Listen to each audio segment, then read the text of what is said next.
Sa ibang balita, 3 hinihinalang drug dealer ang arestado matapos ang isang buy-bust operation na isinagawa ng Quezon City District Anti-Illegal Drugs Special Operations Group. Milyon-milyong halaga ng pinaniniwalaang shabu ang nakumpiska. May news to go si Oscar Oida.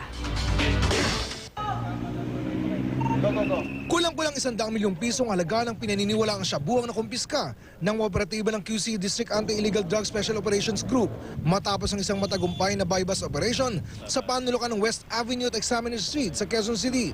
Alas 5:45 ng umaga, gamit ang 3 milyong pisong marked money, nagpanggap na buyer ang makagawad ng daid. Nang magkabayaran, inaresto na ng mga otoridad ang 3 drug dealer, isa rito, babae. Sa loob ng sasakyan ng mga suspect, nakuha ng otoridad ang droga. Base sa inisyal impormasyon, konektado mo ito sa Chinese national na naaresto sa Mayfilcoa. Mahigit 2 linggo na ang nakakaraan.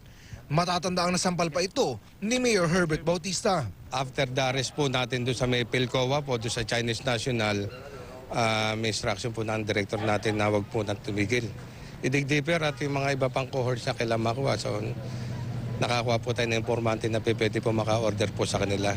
Kumpiyansa naman ang pamunuan ng QCPD na malaki ang ibababa ng bentahan ng droga sa lungsod, bunsod ng sunod-sunod na operasyon. Malaki ang ibaba yan. Siyempre, magkakaroon tayo ng supply reduction. Ay, pag nabubawas ng supply, therefore, wala rin mabibili yung ating mga drug users. Itong mga nagbebenta ng droga, tumigil na kayo at wala kayong mapupuntahan. Lalo na pag pupunta kayo dito sa Quezon City, mahagip kayo. Sigurado, itong nakuha na nyo ito, Nobel na naman kayo dito.